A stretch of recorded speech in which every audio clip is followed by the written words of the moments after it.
ఉస్మాన్ హాదీ అంత్యక్రియలకు ముందు ఢాకాలో కట్టుదిట్టమైన భద్రతా ఏర్పాటు చేశారు. ఈ ర్యాలీలో సాధారణ ప్రజలు కలవకుండా ఉండేలా పలు రహదారులు అధికారులు మూసేశారు. పార్లమెంట్ ప్రాంగణంలో సౌత్ ప్లాజాలో కాసేపట్లో అంత్యక్రియల ప్రార్థన జరగనుంది. ఈ కార్యక్రమానికి ప్రధాన సలహాదారు ప్రొఫెసర్ మొహమ్మద్ యూనస్ నాయకత్వం వహిస్తున్నారు. పూర్తి సమాచారం ఇచ్చేందుకు మా కరెస్పాండెంట్ నేషనల్ బ్యూరో చీఫ్ కళ జాయిన్ అవుతున్నారు. ఎస్ కళ, అంత్యక్రియలకు సంబంధించి ఏర్పాట్లు ఎలా ఉన్నాయి భద్రతా ఏర్పాట్లకు సంబంధించి?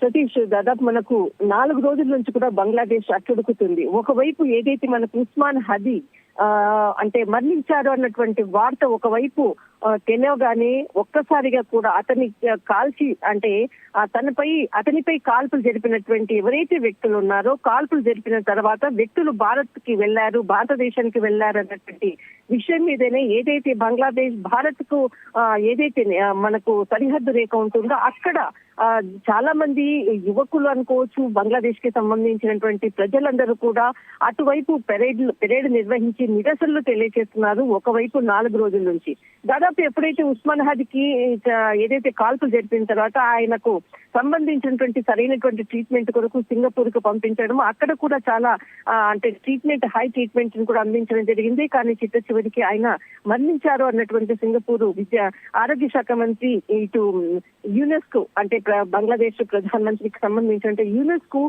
చెప్పడంతో ఒక్కసారిగా కూడా ఈ విషయాన్ని అర్ధరాత్రి ప్రకటించారు. దానితో ఆ క్షణం నుంచి అల్లర్లతో అట్టడుకుతూ ఉంది. అయితే ఎవరైతే అంటే ఇక్కడ వెళ్లిపోయినటువంటి ఆయనపై కాల్పులు జరిపినటువంటి వారు భారత్ లో తలదాచుకున్నారు అన్నటువంటిది ఒకటి. మరొకటి ఉస్మాన్ హదీకి సంబంధించినటువంటిది అంటే గత ఏదైతే జూలైలో సంబంధించినటువంటి ఆగస్టులో అక్కడ అల్లర్లకు కీలకంగా వ్యవహరించినటువంటి వ్యక్తి కూడా ఉస్మాన్ హదీ. అతడే ఈ కాల్పుల్లో అంటే మరణించాడు. దీనితో ఆయన వర్గం ఒక వైపు అంతా కూడా అల్లర్లతోటి అసలు అక్కడ ఉండేటటువంటి ప్రజలను కూడా అనుకోవచ్చు, అక్కడ ఉండేటటువంటి భవనాలను అంటిపెడుతున్నారు. చాలా మంది కూడా ఎవరు కూడా ఇండ్ల నుంచి కూడా బయటికి రాకుండా ఉన్నటువంటి పరిస్థితి.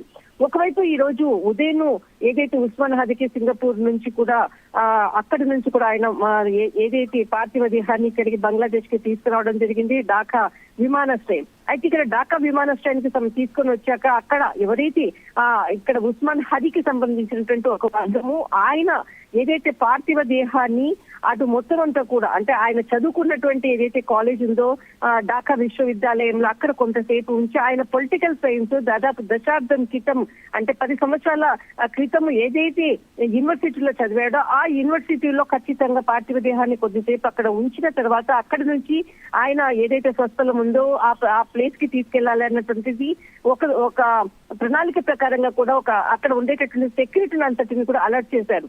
ఒకవైపు అందరూ కూడా ఏదైతే అక్కడ యూనస్ అంటే దీనికి అంతటికి కూడా ఏదైతే తాత్కాలికంగా ఉన్నటువంటి యూనస్ అంతా కూడా ఈ నిర్వహణ కార్యక్రమాలంతటిని కూడా కార్యక్రమాలను చూస్తున్నారు. అయితే పార్లమెంట్ ప్రాంగణంలో కూడా సౌత్ ప్లాజాలో కూడా మధ్యాహ్నము దాదాపు మనకు 3 గంటలకు 2:30-3 గంటల సమయంలో అక్కడ కొద్దిసేపు ఉంచడము, స్థానిక ప్రజలు కూడా కొంతమంది అంటే ముఖ్యమైనటువంటి వ్యక్తులు మాత్రమే కేవలము, ఎందుకంటే ప్రస్తుతం నిరసనలు ఉన్నటువంటి పరిస్థితుల్లో అందరికీ కూడా పర్మిషన్స్ కూడా ఇవ్వటం లేదు.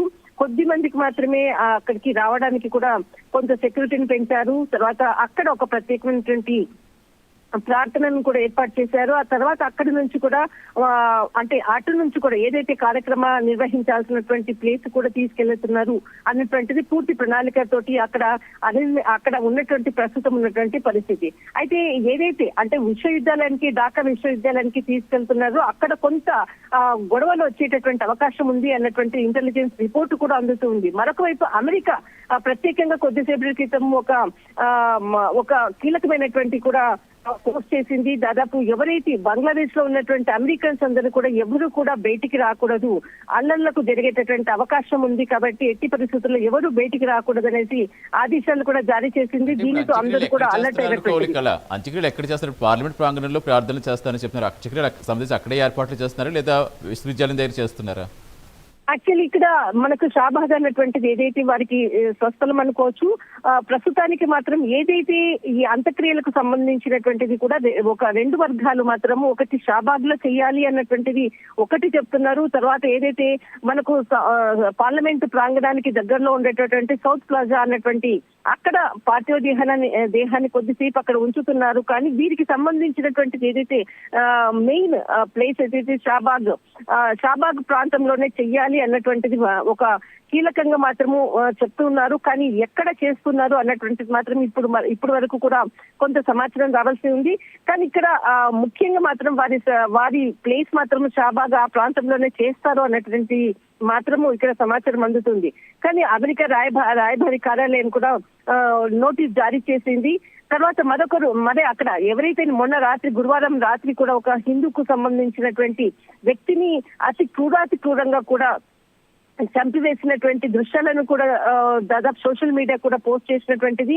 అయితే ప్రతి ఒక్కరు కూడా బయటికి రావాలి అంటే కూడా ఒక హిందువులు కూడా అక్కడ బయటికి రావాలంటే కూడా భయపడుతున్నటువంటి ప్రస్తుతం ఉన్నటువంటి అంటూ కూడా అక్కడ ఉండేటటువంటిది పోస్టులు అనుకోవచ్చు. కొంతమంది కీలకంగా జర్నలిస్టులు కూడా దానిని సోషల్ మీడియా వేదికగా కూడా ఇచ్చేటటువంటి రిపోర్ట్లు కూడా చెప్తున్నటువంటిది. కానీ ప్రస్తుతం మాత్రము నిరసనలతో దద్దరిల్లుతున్నటువంటి బంగ్లాదేశ్ ఒకవైపు మనకు ఉస్మాన్ హదీ అంత్యక్రియలు పూర్తయ్యేంత వరకు కూడా కొంత అక్కడ టెన్షన్ వాతావరణమే నెలకొన్నది ఇప్పుడు ప్రస్తుతం అని చెప్పవచ్చు. సతీష్, థ్యాంక్ యూ కళ.